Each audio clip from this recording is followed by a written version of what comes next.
সব থেকে বড় বিষয় হচ্ছে এখন তো দামোদর মাস চলছে, হ্যাঁ, এই সুন্দর উপযুক্ত সময়টাকে অবহেলা করবেন না, এতে আপনাদেরই লস হবে। তাই আমি চাই যে উদ্দেশ্য নিয়ে এখানে আসা, সেই উদ্দেশ্য যেন সফল হয়। কেমন? ভগবানের কৃপা লাভ করতে গেলে সারা জীবন যতই আমরা ডাকি না কেন, ডাকার মতো যদি ডাকারও একবার ডাকতে পারো, সারা জীবন ডাকতে হয় না। তার প্রমাণ অজামিল। অজামিল সারা জীবন ভগবানকে ডাকেনি, কিন্তু তার কনিষ্ঠ পুত্র যার নাম ছিল নারায়ণ, সেই নারায়ণের নাম যখন স্মরণ করেছিল অন্তিম সময়ে, সেই এক ডাকে বৈকুণ্ঠে নারায়ণের সিংহাসন টলে গিয়েছিল। হরিবল হরিবল। প্রভুর চরণে আত্মা সমর্পণ করতে করতে প্রাণ পাখি উড়ে চলে গেল। প্রাণ পাখিটা যেই চলে গেল বাবা, এবার সবাই মিলে গোটা রাজ্য রক্ষা করবার জন্য চলে গেল। সমস্ত রাজ্যের প্রজাবর্গরা, ওই 12 বছরের ছেলে সে অনেক বড় হয়েছে, সেই বর্ধমানে লালার কাছে গিয়ে বললেন, এই যে বাবু, যার প্রতি আপনার এত ক্ষোভ এত অভিমান, সে তো চিরতরে ছেড়ে চলে গেল, এবার তো আপনি ফিরে চলুন, না হলে এই জমিদারি কি করে রক্ষা হবে। সমস্ত প্রজাবর্গের কথা শ্রবণ করে অবশেষে পুনরায় আবার ফিরে এলেন লালা ওই মুর্শিদাবাদ জেলায়। ফিরে আসার পর উপযুক্ত বিবাহের বয়স হয়েছে দেখে এলাকাবাসী সমস্ত প্রজাবর্গরা তার বিবাহ দিল। বিবাহ হলো জমিদার লালার স্ত্রীর নাম কাত্যায়নী। দেখতে দেখতে সন্তানও হয়ে গেল, ছেলের নাম নারায়ণ। আবার তার একটা পালিতা কন্যাও ছিল যার নাম সুমতি। এই হচ্ছে সুন্দর সংসার। এই সংসারের মধ্যে দিয়ে সে কিন্তু গোটা রাজ্য পরিচালনা করে, তার জমিদারি পিতৃ সম্পদ রক্ষা করে। কিন্তু বাবা, তার ভিতরে ছিল বৈরাগ্য, ছিল ভক্তি, ছিল গোবিন্দের প্রতি প্রেম। কিন্তু দেখবেন সৎসঙ্গ আর অসৎসঙ্গের একটা গুণ আছে বাবা। পথে চলতে গেলে তুমি যদি সৎসঙ্গ করো, সতের সঙ্গ করতাম যদি প্রভু রাখতো আমায় ভালো, অসতের সঙ্গ করে বৃথায় জন্ম গেল। যেখানেই যাও, বাজারে যাও, ঘাটে যাও, মাঠে যাও, যদি তুমি সৎসঙ্গ করতে পারো, সতের সঙ্গ করো, অসৎ সঙ্গ করো না। সৎসঙ্গ করলে কি হবে? তোমাকে সঠিক পথের সন্ধান দেবে সে। অসৎ সঙ্গ কখনো করতে নেই, তাতে প্রাণ সংশয় হতে পারে। তাই আজ ওই লালা কিভাবে কিভাবে তার ভিতরে বৈরাগ্য এলো দেখুন মা। এই যে আপনারা এখানে এসেছেন, সাধু সঙ্গ করছেন, এই ভক্ত সঙ্গ সাধু সঙ্গের একটা বিশাল গুণ আছে। বৈষ্ণবের কৃপা, বৈষ্ণবের চরণ স্পর্শ, বৈষ্ণবের চরণধূলি যদি মাখা যায়, হৃদয় মাঝের অনেক অনেক পাপ দূরীভূত হয়। তাই দেখুন এই ভক্ত সঙ্গ সাধু সঙ্গের কি ফল, যদি কেউ ভক্ত সঙ্গ করে তার কি উপকার। তাহলে একটা ঘটনা বলি মা, সাধু সঙ্গ করলে কি ফল পাওয়া যায়। এক গোবরে পোকা আর এক মৌমাছি, দুজনেই খুব বন্ধুত্ব। ওই দেখুন কত সুন্দর গল্প হচ্ছে, পেয়েছে সুযোগ। এখানে গোবরে পোকাও আছে, মৌমাছিও আছে, এই হরিবাসরেই আছে। এটা কৃষ্ণের সরোবর, ভগবানের সরোবর এটা। এই সরোবরে ফুল ফুটেছে বাবা। তাই ফুলের মধ্যে গোবরে পোকাও আছে, আবার মৌমাছিও আছে। তা গোবরে পোকা কারা? ওই যে গল্প করছে, ওই যে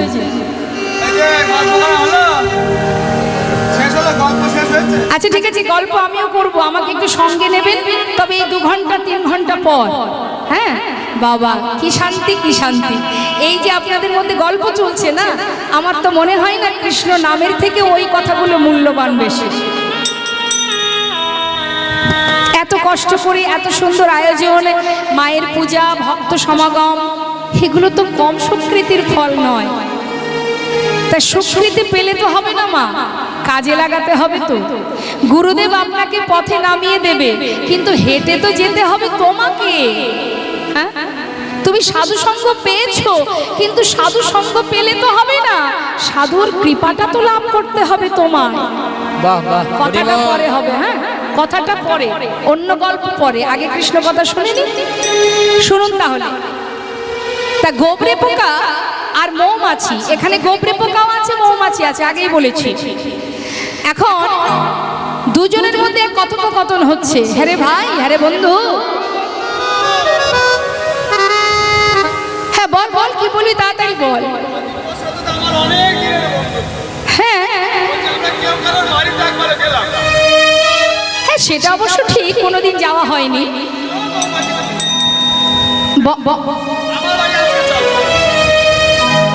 মৌমাছি আর গোবরে পোকা বলছে যে কোনোদিন তো কারোর বাড়ি যাওয়া হয়নি, তা একদিন তো দুজন দুজনের বাড়িতে গেলেই হয়।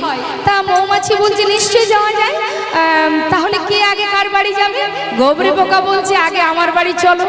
মৌমাছি মনে মনে চিন্তা করছে, বাবা এখানে মৌমাছি কারা? সাধু যারা, ভক্ত যারা। বলছে মাথা খারাপ, ওর বাড়িতে গেলে তো গোবর খেয়ে মরতে হবে। হ্যাঁ না না বাবা, ওর বাড়ি যাওয়ার দরকার নেই, বরং ওকে আমার বাড়িতে নিয়ে যায়। হরি বল। তা বেশ তাই হবে, তাহলে আমি তোমার বাড়ি যাই। গোবরে পোকা বলেছে তাহলে আমি যাব। বেশ, মৌমাছি কি করেছে বাবা, পরের দিন গোবরে পোকাকে নিয়ে তার বাড়িতে গেছে। তার বাড়িটা কোথায়? একটা সরোবর। সরোবরের মধ্যে অনেক পদ্ম ফুল ফুটে আছে, আছে না আপনাদের দিকে? পদ্ম ফুল আছে তো? বাবা খুব সুন্দর। তা পদ্ম ফুল ফুটে আছে। এখন মৌমাছি গোবরে পোকাকে নিয়ে গিয়ে বলছে, হ্যাঁ রে বন্ধু, এই হচ্ছে আমার বাড়ি, আর এই যে ফুলগুলো দেখতে পাচ্ছ এর মধ্যেই আমি বসে থাকি, এখানেই আমার খাবার, এখানেই আমার সব। তা তুমি এসেছো আমার বাড়িতে, কি আর সেবা দেব? নাও তুমি এক ফুলে বসে মধু পান করো, আমি পাশের ফুলে বসে মধু পান করি। হরি বল হরি বল। দুইজনে দুই ফুলে বসে মধু পান করছে বাবা। মৌমাছি তো নিত্য মধু পান করে মা। হ্যাঁ, এখন মৌমাছি মাঝে মাঝে জিজ্ঞাসা করছে গোবরে পোকাকে, বন্ধু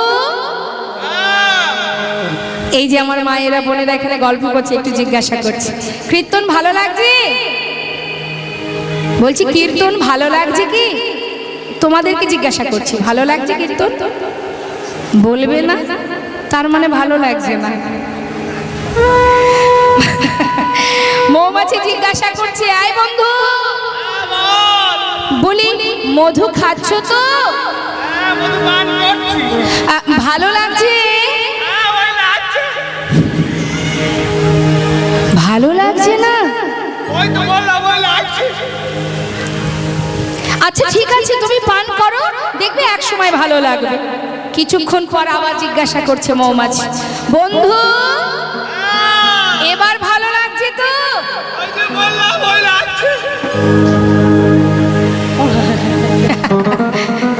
ভালো লাগছে না? আচ্ছা বলুন দেখি, মধু কারোর খারাপ লাগে মা? হ্যাঁ, আরে তোমার ভালো লাগছে না?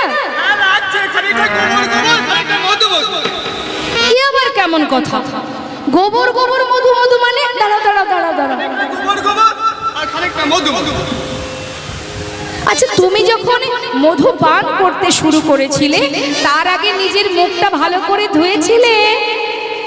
মুখ মোটে ধুইনি, আর একটা কাজ করেছি। ওই তোমার বাড়ি আসার আগে ভাবছিলাম তোমার বাড়িতে গিয়ে কি খাবো, যদি ভালো হতো, তোমার বাড়ির খাবার ভালো না লাগে, তাই আমার বাড়ি থেকে একটু আমার নিজের ঘরের খাবার নিয়ে এসেছিলাম মুখে করে। সর্বনাশ সর্বনাশ, তার মানে আসার সময় নিজের ঘর থেকে কিছুটা গোবর মুখের মধ্যে ভরে এনেছে, চিন্তা করছে যে সেখানে মধু যদি ভালো না লাগে তাহলে গোবরটা তো ভরা আছে, এখন মধু পান করতে গিয়ে ওই গোবরের মধ্যে মধু ঢুকছে, তাতে কি হচ্ছে কিছুটা গোবর গোবর কিছুটা মধু মধু, নিতাই গোবর হরি বল। তাই এখানেও ঠিক একই অবস্থা, দেখবেন কারোর কীর্তন ভালো লাগবে, কারোর কীর্তন ভালো লাগবে না, ওই কিছুটা গোবর গোবর কিছুটা মধু মধু মনে হবে। আচ্ছা, মুখ না ধুয়ে কেউ মধু পান করে? এমন ভাবে মধু পান করতে নেই। মধু পান করতে গেলে মন থেকে মনকে স্থির করো, নিজের মুখ ভালো করে ধৌত করো, পরিষ্কার পরিচ্ছন্ন হয়ে তারপরে ফুলের উপরে বসে আস্বাদন করো, দেখবে ভালো লাগবে।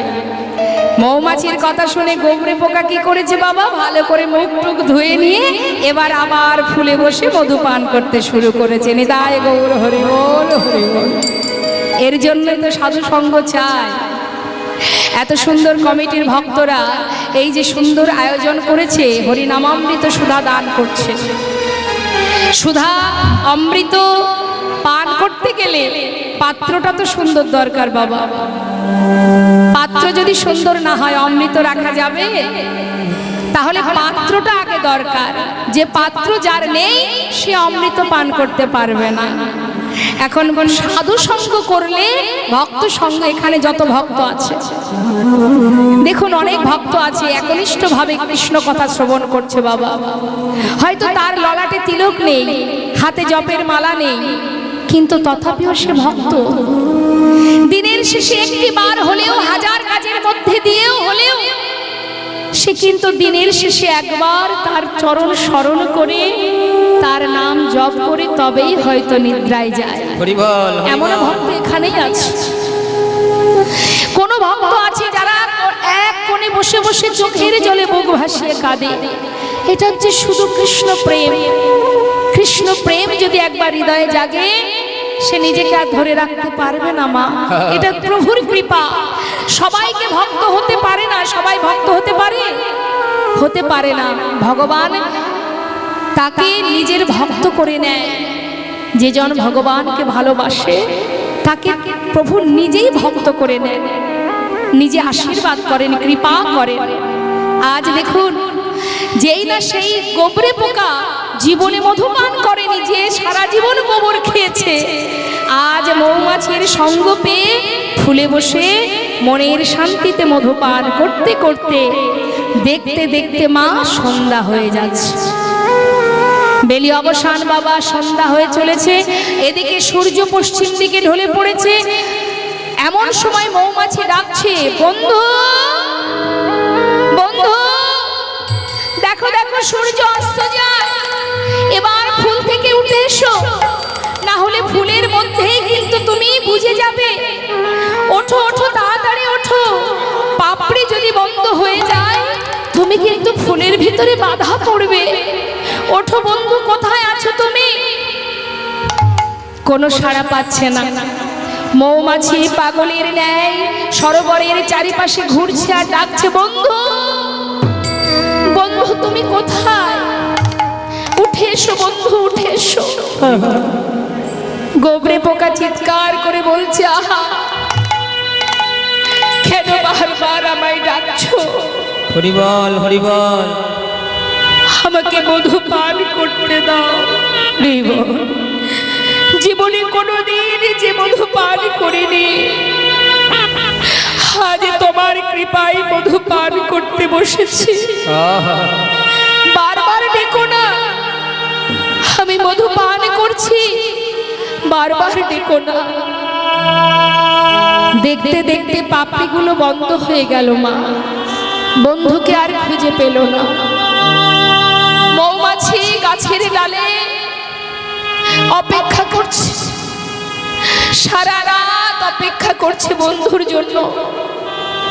সকাল হতে না হতে, ভোর হতে না হতে এক সাধু বাবা এসেছে সরোবরে ওই পদ্ম ফুল নেবার জন্য।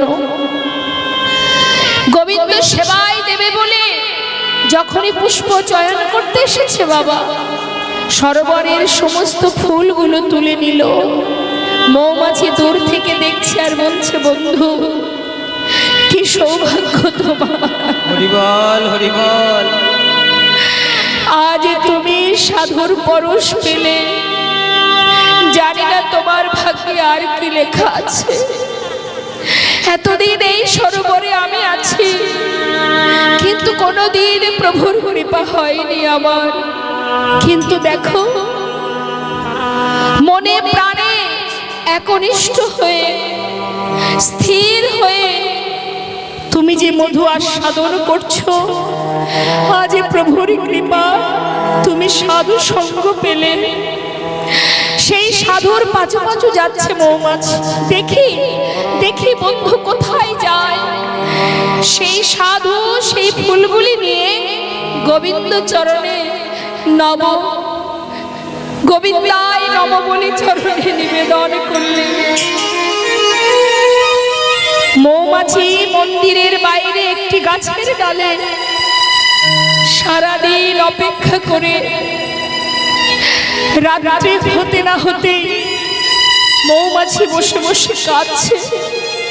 বন্ধু, তুমি যে গোবিন্দ কৃপা লাভ করেছ, হে তোমার কেমন সুকৃতি, কেমন সৌভাগ্য। সকালবেলা সেই সাধু ফুলগুলো কুড়িয়ে নিয়ে গঙ্গার জলে ভাসিয়ে দিল। গঙ্গার জলে ভেসে গেল মা। গঙ্গার কৃপা হলো, বৈষ্ণবের কৃপা হলো, সাধু সঙ্গের এটাই হলো ফল। বৈষ্ণব সঙ্গ, সাধু সঙ্গ, এছাড়া জীবনে আছে কি আর আমাদের? অসৎসঙ্গ করো না, সাধু সঙ্গ করো। আজ এ লালারও ঠিক সেই একই অবস্থা বাবা। একজন কৃষ্ণ ভক্ত যে দাঁড়ে দাঁড়ে ভিক্ষা করে ভগবানের সেবা দিয়ে তবেই নিজে প্রসাদ পায়, সেই কৃষ্ণ ভক্ত একজন অসহায় দরিদ্র ভক্ত ভিখারি, সে এসেছেন জমিদার মহলে ভিক্ষার জন্য, গোবিন্দ সেবার জন্য। যেই না চিৎকার করে বললেন ভিক্ষাং দেহি, শোনা মাত্রই লালা সদর দরজায় নেমে এসে জিজ্ঞাসা করলেন, এই ভিখারি, তুমি দাঁড়ে দাঁড়ে ভিক্ষা করো? হ্যাঁ বাবু। কেন করো ভিক্ষা বাবু? শুনবে? তাহলে শোনো। বাবু গো, বাবু গো,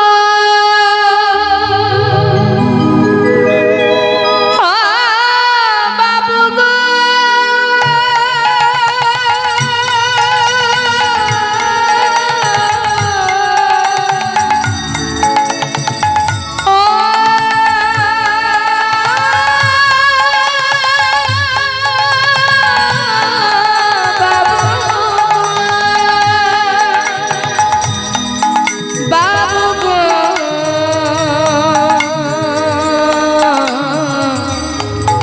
বাবু গো,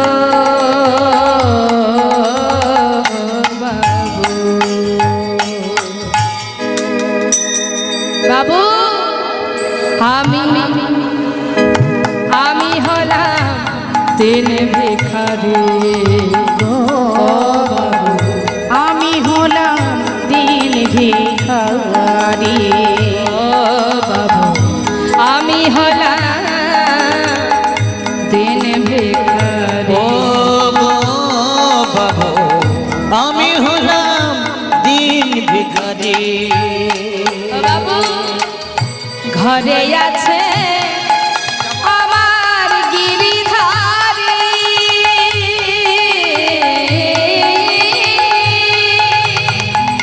বাবু গো, বাবু, বাবু গো,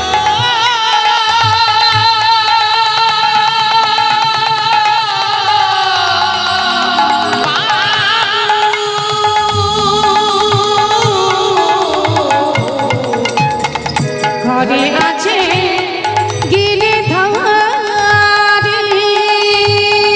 তাই দাঁড়ে দাঁড়ে ভিক্ষা করি। আমার ঘরে আছে গিরিধারী, গিরিধারী, তাই আমি তারে দাঁড়ে ভিক্ষা করি। তারে সেবা দিয়ে পাই গো প্রসাদ, তারে সেবা দিয়ে পাই গো প্রসাদ, তারে সেবা দিয়ে পাই গো প্রসাদ, তারে সেবা দিয়ে পাই গো প্রসাদ। বাবু, এই তো আমার রীতি, আমি হলাম দিন ভিখারি। আমি হলাম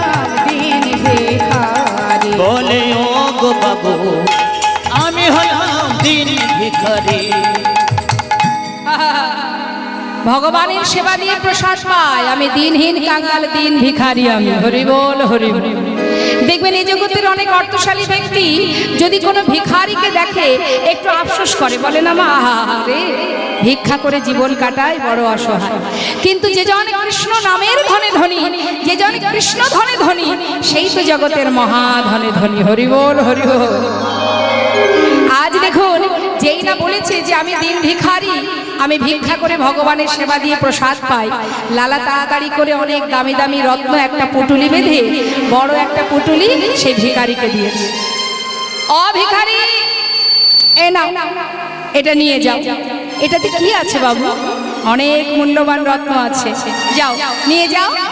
কি করবে এটা দিয়ে? কেন? আমার যেমন ধন ঐশ্বর্যে পরিপূর্ণ আছে, তুমিও আমার মতো ধনী হয়ে যাবে। যাও নিয়ে যাও। বেশ, তাহলে আমি আসি বাবু।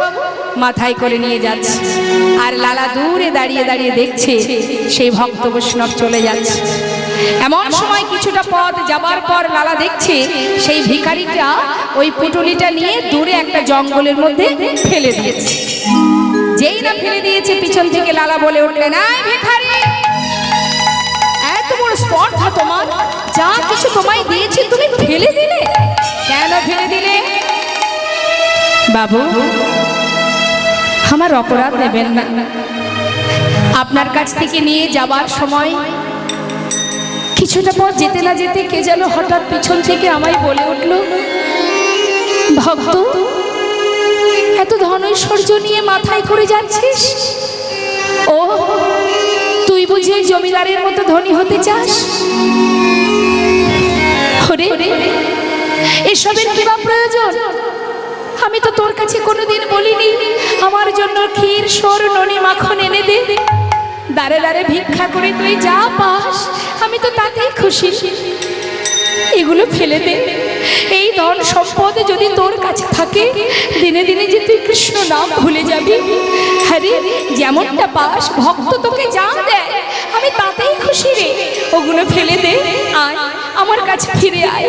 আয় ভিখারি, আয় রে ফিরে, ভুলে যাস না মোহর। আয় ভিখারি, আয় রে ফিরে, ভুলে যাস না মোহর। আই ভিখারি, কোথায় ভিখারি, আই রে ফিরে, ভুলে যাস না মোহঘরে। গোবিন্দ সেবার বেলা বয়ে যায়, এই গোবিন্দ সেবার বেলা বয়ে যায়। বিদুরের খোদ যেমন তোর ভিক্ষার অন্ন, বিদুরের খোদ যেমন তোর ভিক্ষার অন্ন তেমন।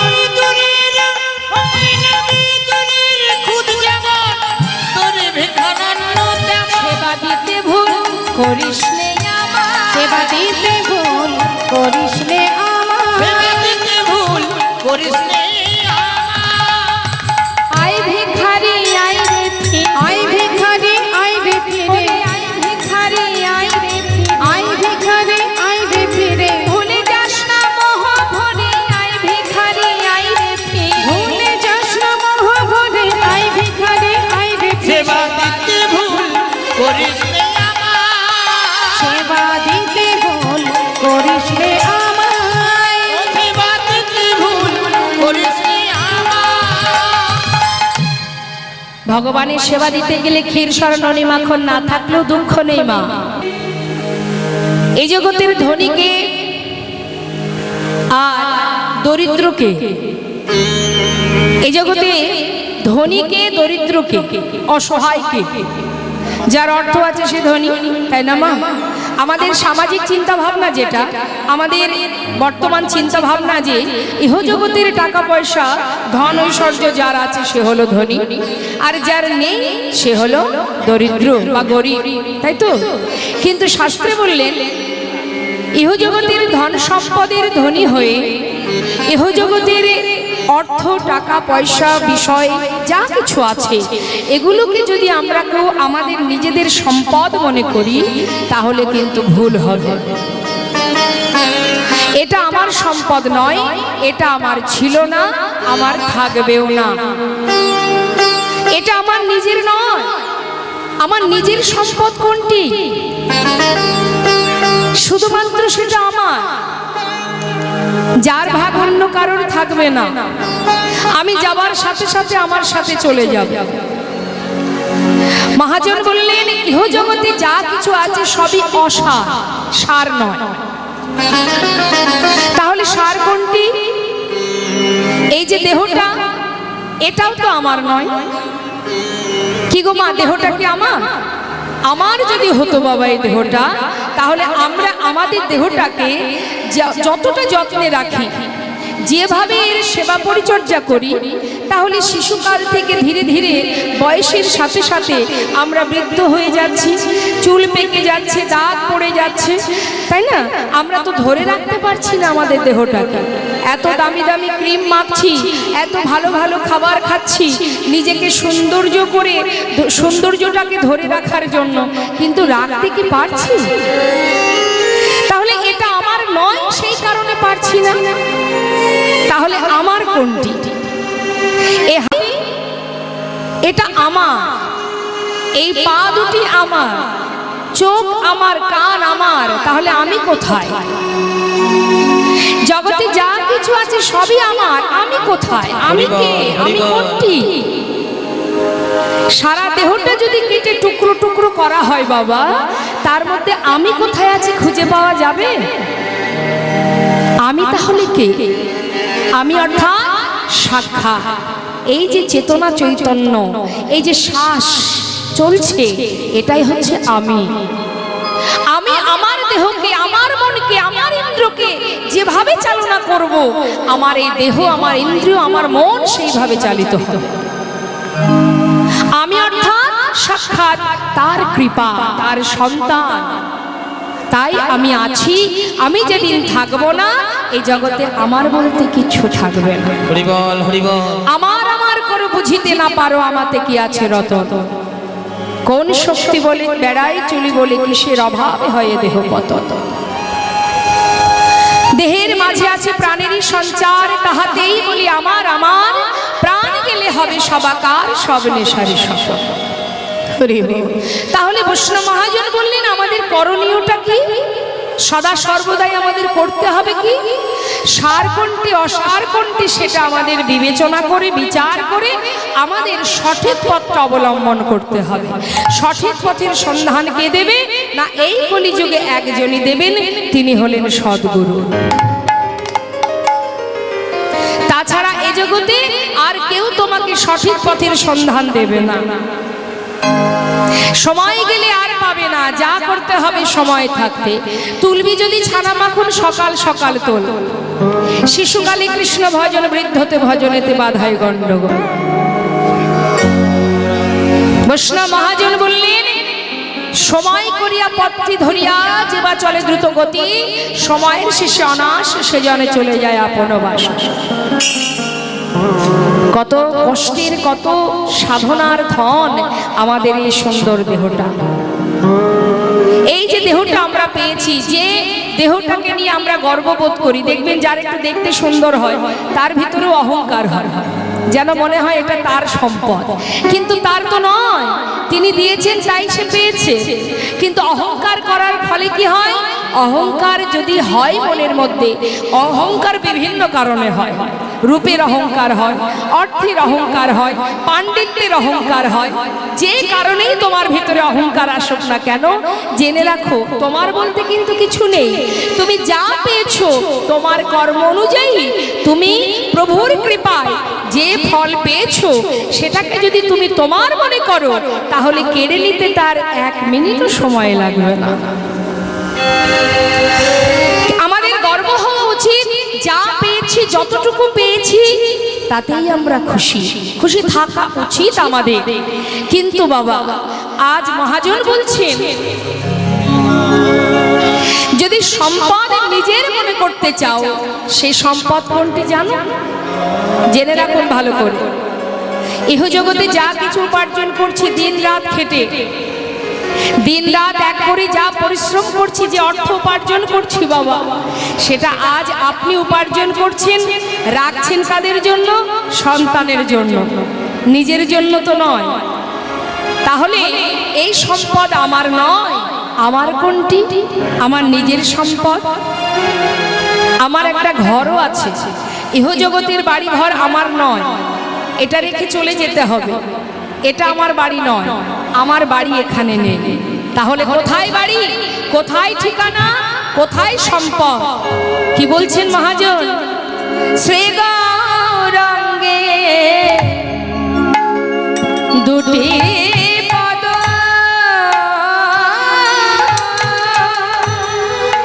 অগজার ধন সম্পদ। আমার শ্রীগৌরাঙ্গে ওই দুটি পদ, অগজার ধন এই সম্পদ। অগ শ্রী গৌরাঙ্গে দুটি পদ, যার ধন সম্পদ।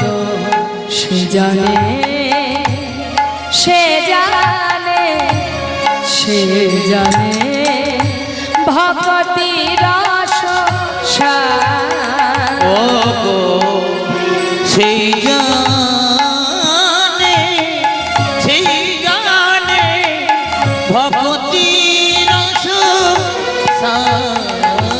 ওগো সেই তো জানে গো, সেই তো জানে গো, যে জন গৌর চরণ ভজে সেই তো জানে, ওই যে জন গৌর চরণ ভজে সেই তো জানে গো, পঞ্চরসের রস সাধন সেই তো জানে গো, ওই পঞ্চরসের রস সাধন সেই তো জানে গো। সে জানে ভক্তি রস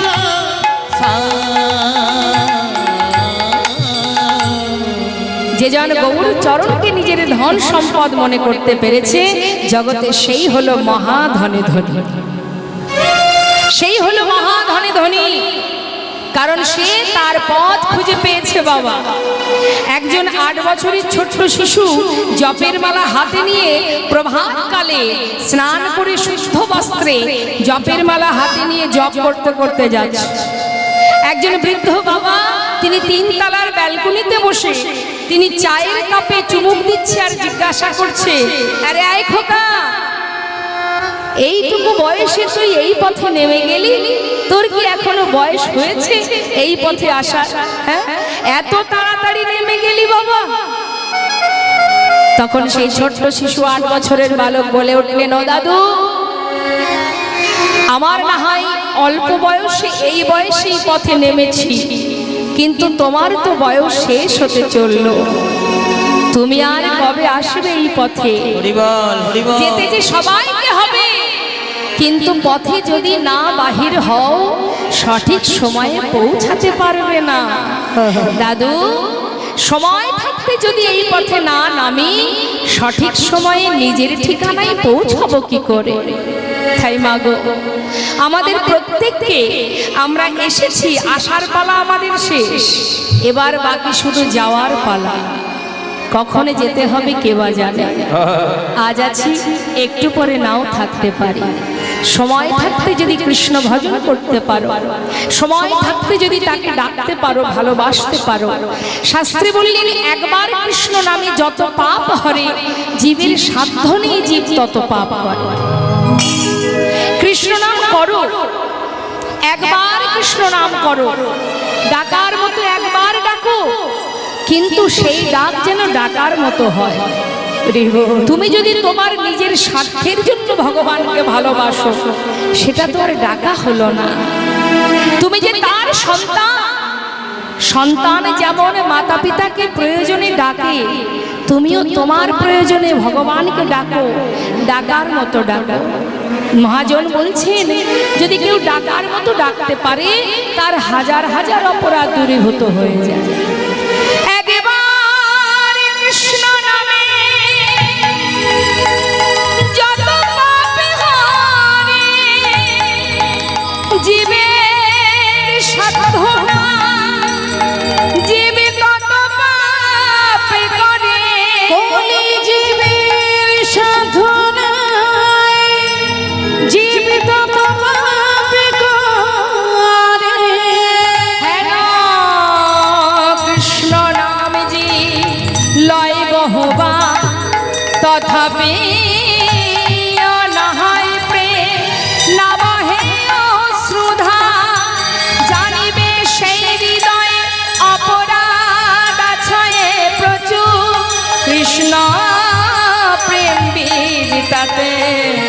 নাহার অগণয়ঙ্ক। তাই আজ মহাজন বললেন ঘোর কলিযুগে সাধন ভজন যাগ যোগ্য কিছুই নেই, যেখানে থাকবে যেমন থাকবে যেভাবে থাকবে কোনো দুঃখ নেই, শুধু বদন ভরে মহামন্ত্র জপ করো। হরিনাম মহামন্ত্র যদি কেউ জপ করতে পারে, এই নামের মধ্যে কি আছে? এই যে মায়ের পূজা হচ্ছে বাবা, মা লক্ষ্মীর পূজা হচ্ছে কেন? মা কোজাগরী লক্ষ্মী পূজা, ধনলক্ষ্মী মা, মায়ের পূজা, সরস্বতী মায়ের পূজা, কার্তিক পূজা, সব কিছুর পিছনে কিন্তু একটা উদ্দেশ্য থাকে। কি? মায়ের সেবা, মায়ের পূজা করলে কি হয়, ব্রত করলে কি হয়, মা আশীর্বাদ দেন, তাই তো? মায়ের কৃপা, মায়ের আশীর্বাদ পাওয়ার জন্যই তো আরাধনা করা হয়। মহাজন বললেন কোনো জীব যদি হরিনাম মহামন্ত্র জপ করতে পারে তাহলে তার আর কিছু করতে হবে না। দান ব্রত তপ তীর্থ ক্ষেত্রাদি নাঞ্ছাজায় স্থিতা শক্তয় দেব মহাতং সর্ব পাপ হর শোভা রাজস্ব মেধানং জ্ঞান আধ্যাত্ম বস্তন আকৃষ্য হরিনামে স্থপিত শেষ নামেশ।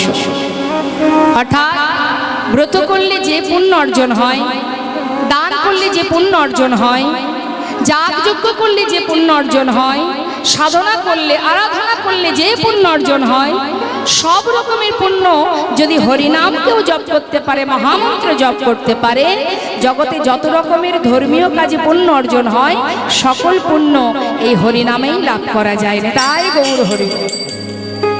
তাহলে সেই মহামন্ত্র জপ করা আমাদের সহজ উপায় সবাই আমরা জানি, জানি তো নাকি?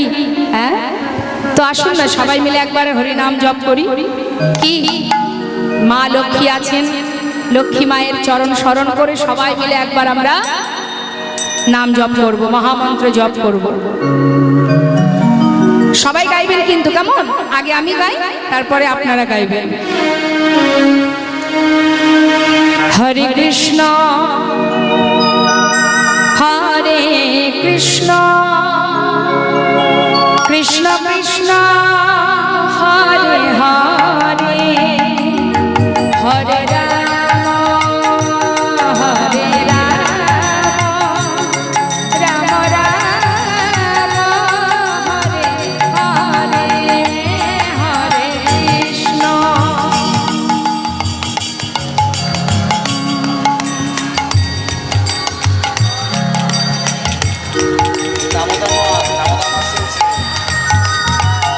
অনেক ভিড় তো তার জন্য শোনা যাচ্ছে না।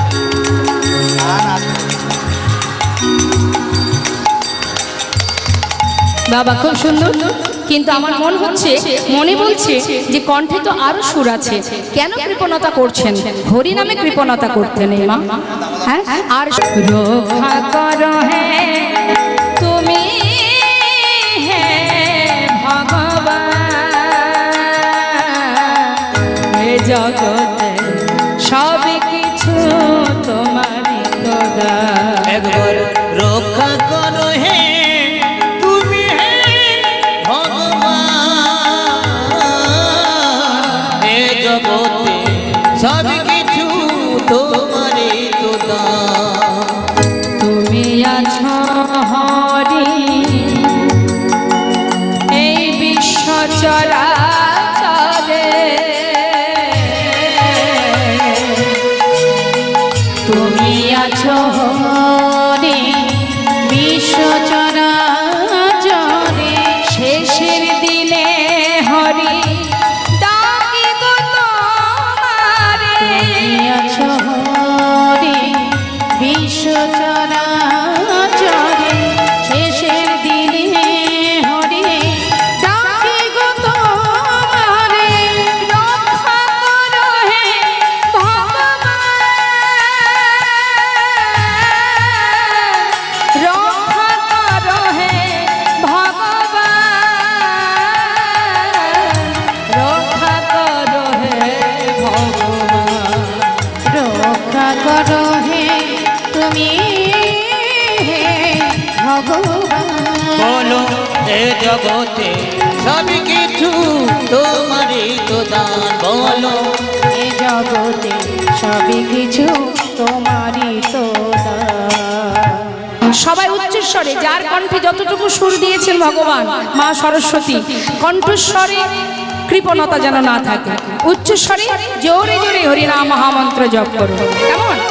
সবাই গাইবেন। এদিকে বাবারা সবাই মিলে দুহাত তুলুন দেখি। হরে কৃষ্ণ হরে কৃষ্ণ কৃষ্ণ কৃষ্ণ হরে হরে হরে রাম হরে রাম রাম রাম হরে হরে হরে।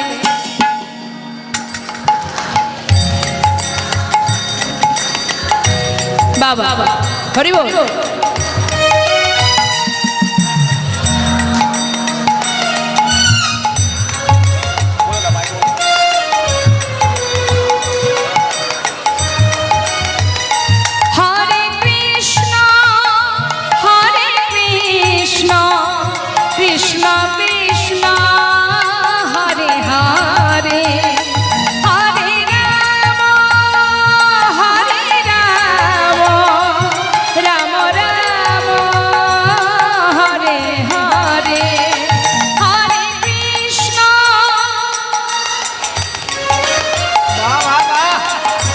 হরিবল হরিবল, খুব সুন্দর, আরো জোরে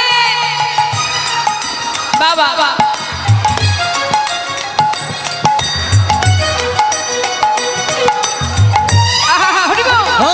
হরে কৃষ্ণ হরে কৃষ্ণ কৃষ্ণ কৃষ্ণ হরে হরে হরে রাম হরে রাম রাম রাম হরে হরে হরে কৃষ্ণ হরে কৃষ্ণ কৃষ্ণ কৃষ্ণ হরে হরে হরে রাম হরে রাম রাম রাম হরে হরে হরে কৃষ্ণ কৃষ্ণ কৃষ্ণ হরে হরে হরে রাম রাম রাম হরে হরে। হরে কৃষ্ণ কৃষ্ণ কৃষ্ণ হরে হরে হরে রাম রাম রাম হরে হরে। হরে নাম হরে নাম হরে নামৈব কেবলম কলো নাস্তেব নাস্তেব নাস্তেব গতির অন্যথা। নাম ছাড়া কলিজীবীর গতি নাই, গতি নাই, গতি নাই। জনিতাই জয় গৌর। ভক্তচরণে আমার নিবেদন, লীলা চলাকালীন আপনাদের এখানে আসতে হবে না। যদি কোনো ইচ্ছা থাকে কিছু দেবার লীলার শেষে অবশ্যই আপনারা আসবেন, তখন আমি সবার কাছ থেকে নেব। এখন যেন কেউ লীলা চলাকালীন বিঘ্ন ঘটাবেন না। যারা রাধেশ্যাম জনিতাই জয় গৌর। তাই বৈষ্ণব মহাজন বললেন, যদি কেউ হরিনাম করতে পারে, একটু মন দেবেন মা। দেখেছেন আমার মায়েদের অবস্থা? ওই দেখুন, মাথা কিন্তু এক জায়গায় নেই বাবা, মাথায় স্থির নেই, ঘুরছে। এটাই হচ্ছে আমাদের সমস্যা। আমাদের চিত্ত যে এত চঞ্চল, একে স্থির করতে গেলে বড় কষ্ট। আর তারপরে তো সব থেকে বড় কথা, এটা কীর্তন হচ্ছে। কীর্তনে মাথাকে স্থির রেখে মনটাকে স্থির রাখা বড় কষ্ট বাবা। যদি এখানে অন্য কিছু হতো, কালকে হবে, দেখতে পাবে। কিন্তু আজকের দিনে যদি কেউ লাভ করতে পারে, আজকের দিনে যদি কেউ কৃষ্ণ কথা শ্রবণ করতে পারে, শ্রবণং মঙ্গলম। যারা রাধে সংসারের হাজার কাজের মধ্যে দিয়ে আর কীর্তন হয় না, আর সেখানে কলহ চলতে থাকে, কলহ, ত্রিতাপ জ্বালা। আর এই যে কষ্ট করে সেজে গুজে এই বৃষ্টি, এই দুর্যোগের মধ্যে দিয়ে আপনারা যে এত কষ্ট করে সময়টা এখানে বসে বসে নষ্ট করছেন, তাতে কি হচ্ছে? আপনাদেরই ক্ষতি, আমার কিছু নয়। তাই আমি বলবো, যতটুকু সময় হরিনাম কৃষ্ণ নাম শ্রবণের জন্য এসে বসেছেন, মনটাকে স্থির করুন। তাহলে কি হবে? যতটুকু কৃষ্ণ নাম শ্রবণ করতে পারবেন। নাম শুনলে কি হবে? শ্রবণ করলেও মঙ্গল। এই যে আপনারা হরিনাম করছেন, নাম গাইলেও মঙ্গল, আবার শুনলেও মঙ্গল বাবা। শুনলেও কিন্তু তার ক্রিয়া আছে। কোনো কিছু যদি কেউ শোনে, তারও একটা ক্রিয়া হয়। যেমন মনে করুন, যারা তেঁতুল খায়, তাদের সামনে বারবার তেঁতুল শব্দটা বলবেন, দেখবেন এক সময় তাদের জিহ্বায় জল চলে এসেছে। সে কিন্তু খাবে না, শুধু তার সামনে আপনি তেঁতুল তেঁতুল বলবেন, তা জানি না এখানে হয়তো এমনটা হয়েও গেছে, হয়তো অনেকের জিভে জল চলে এসেছে। কি আসছে কি? তেঁতুল কথা বললে জিহ্বায় জল চলে আসে। তা শুধুমাত্র শোনা মাত্রই আমাদের শরীরে তার একটা ক্রিয়া দেখা দেয়। তা হরিনামও তাই, হরিনাম মহামন্ত্র এই অমৃত কর্ণপ্রহর দিয়ে ভিতরে যখন প্রবেশ করে, তখনও আমাদের এই ইন্দ্র, আমাদের চিত্ত, আমাদের চেতনা, চৈতন্য আমাদের আস্তে আস্তে প্রকাশ হয়। তাই ধীর স্থির ভাবে আস্বাদন করুন। এদিক ওদিকে মাথা ঘোরালে আমার আবার লীলাবাদ দিয়ে অন্যদিকে কথা বলতে যেতে হবে। কেমন? মহাজন বললেন নাম শ্রবণ করলে কি মঙ্গল। এই যে আপনারা শুনছেন, এতে কি উপকার? শুনলে উপকার। কি উপকার? শুনুন। শ্রী গৌরাঙ্গের মধুর লীলা,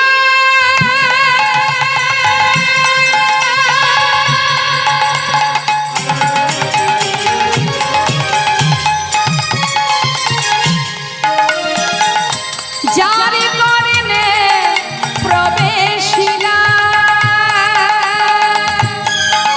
আমার শ্রী গৌরাঙ্গের মধুর মধুর লীলা,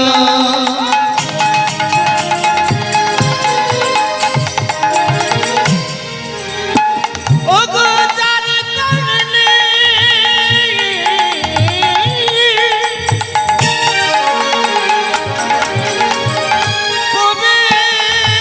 প্রবেশিলা। কি হবে? কর্ণে প্রবেশ করলে কি হয়? কানের মধ্যে যদি প্রবেশ করে, মহাজন বললেন হৃদয় নির্মল ভেলতা, হৃদয় নির্মল ভেলতা, অজ্ঞানাধার যাই কতদূরে, অজ্ঞানাধার যাই কতদূরে। আস্তে।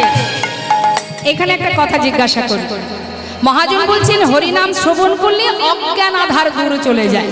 মানে যদি কেউ অজ্ঞানতার অন্ধকারে থাকে, তার সেই অজ্ঞান আধার দূর হয়ে যায়। আচ্ছা, এখানে যত ভক্ত আপনারা আছেন, আপনাদের কি মনে হয় আপনারা কি সবাই অজ্ঞান হয়ে আছেন? অজ্ঞান কি আপনারা? জ্ঞান শূন্য হয়ে গেছে? না। তাহলে মহাজন বলছেন তাদের অজ্ঞানতার অন্ধকার দূর হয়ে যায়। কোন অজ্ঞানতার অন্ধকার? পায়াটা অটোমেটিক ধরবে। এই যে সার আর অসার কোনটা সেটা আমরা ভুলে গেছি বাবা। সারকে বাদ দিয়ে অসার নিয়ে টানাটানি, ছেলে আমার, মেয়ে আমার, বাড়ি গাড়ি বিষয় সম্পদ আমার, এর জন্য হানাহানি, মারামারি, কাটাকাটি, খুনোখুনি কত কি হয়ে যাচ্ছে, তাই না? এটাই হচ্ছে অজ্ঞানতার অন্ধকার। চৈতন্য জ্ঞান আর তার মধ্যে নেই। আমরা সদা সর্বদাই অজ্ঞানতার অন্ধকারে মোহ ঘুমে ঘুমিয়ে আছি মায়ার বালিশ মাথায় দিয়ে। আর এই আধার দূর হবে কখন? যখন তুমি হরিনামামৃত আস্বাদন করবে। অজ্ঞান আধারে যাই গদূরে, অজ্ঞান আধার যাই গদূরে, হরিনামে শ্রবণ করে অজ্ঞান আধার যাই গদূরে।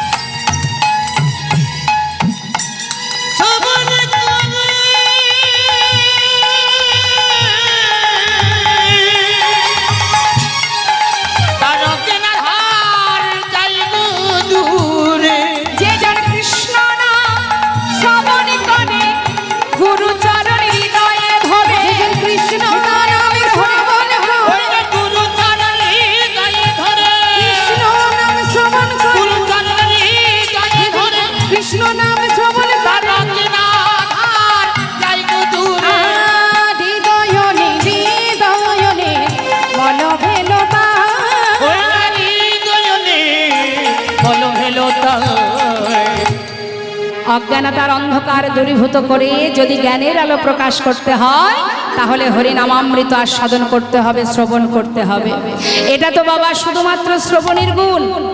আর যদি কেউ হরিনাম গায়, এই যে আপনারা মহামন্ত্র জপ করলেন, হরিনাম গাইলে তাতে উপকার। কি উপকার?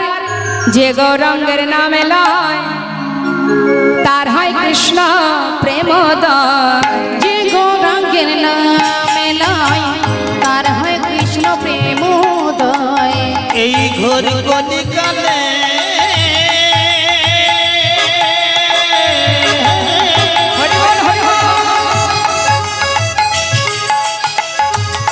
যে আমার গৌরাঙ্গের নাম এলো,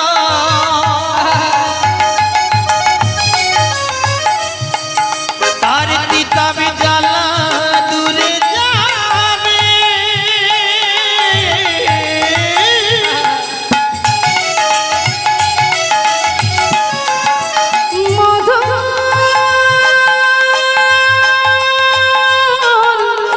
কৃষ্ণ নামে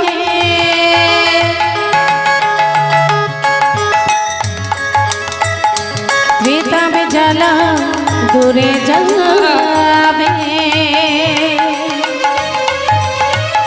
আমার যে গৌরাঙ্গের নামে লয়, তার হয় কৃষ্ণ প্রেমের উদয়। তার মই যায় বলিহারি, তারে মই যায় বলিহারি, ওই না তার মই যায় বলে হরি। আরে তারে মই যাই বলিহারি। কৃষ্ণ নাম বদলে যদি কেউ গাইতে পারে, নাম গাইবার সাথে সাথে তার হৃদয় মাঝে কৃষ্ণ প্রেমের উদয় হয়। তা আজ আসুন আমরা গৌর কথা শুনছি সবাই মিলে। নবদ্বীপে কে কে গেছেন একটু দেখি হাত তুলে দেখান।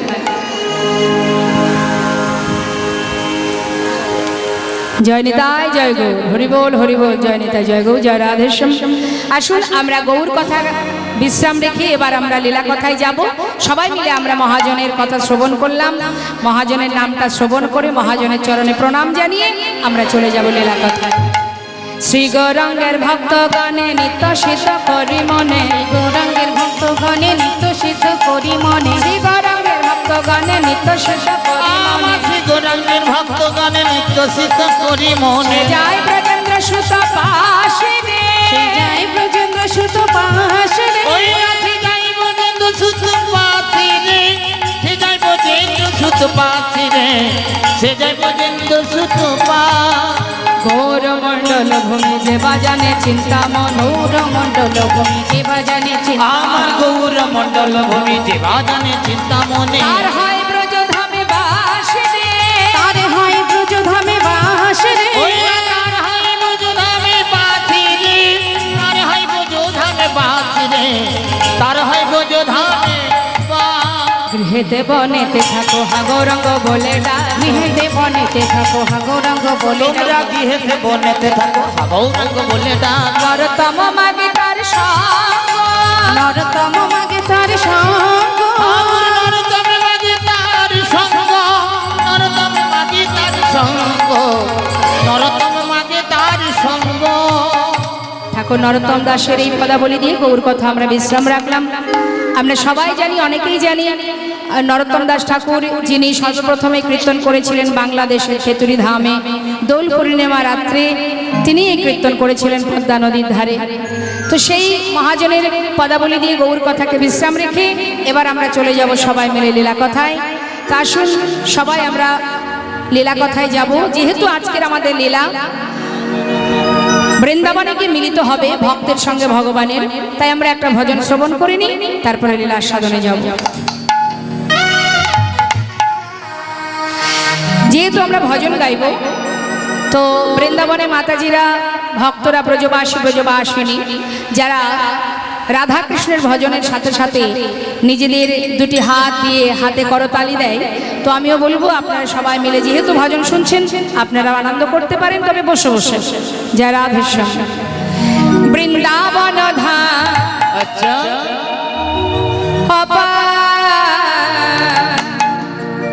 জপে যা রাধে রাধে,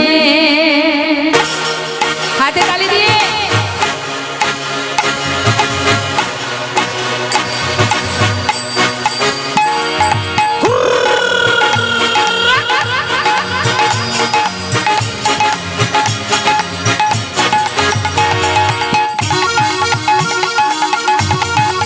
রাধা রানী কি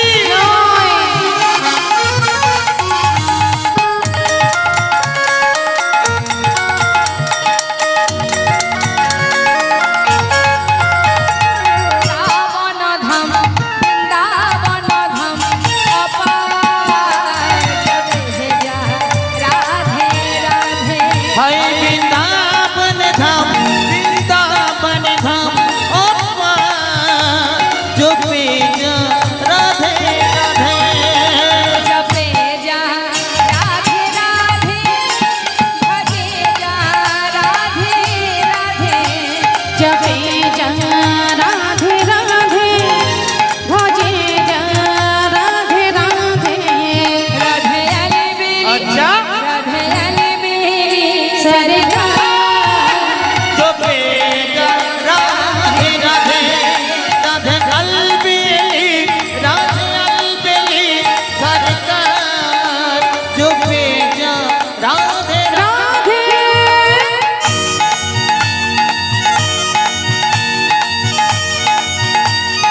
রাধা রানী কি জয়।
जय राधे श्याम जय राधे राधे। शिव रंगे पदो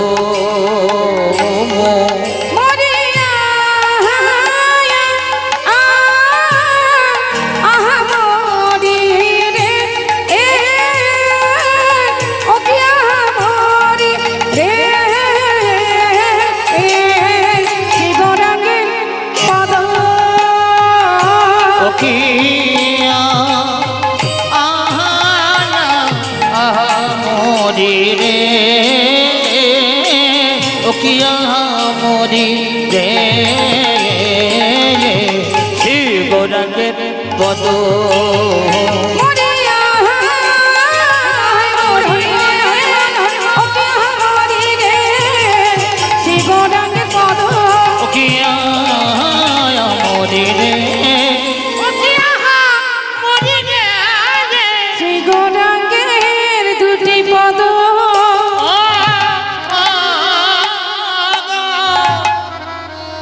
শ্রী গৌরাঙ্গের দুটি পদ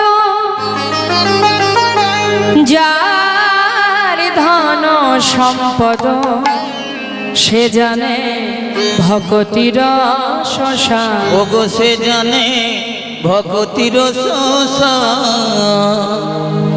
শাস্ত্রী বৈষ্ণব মহাজন বললেন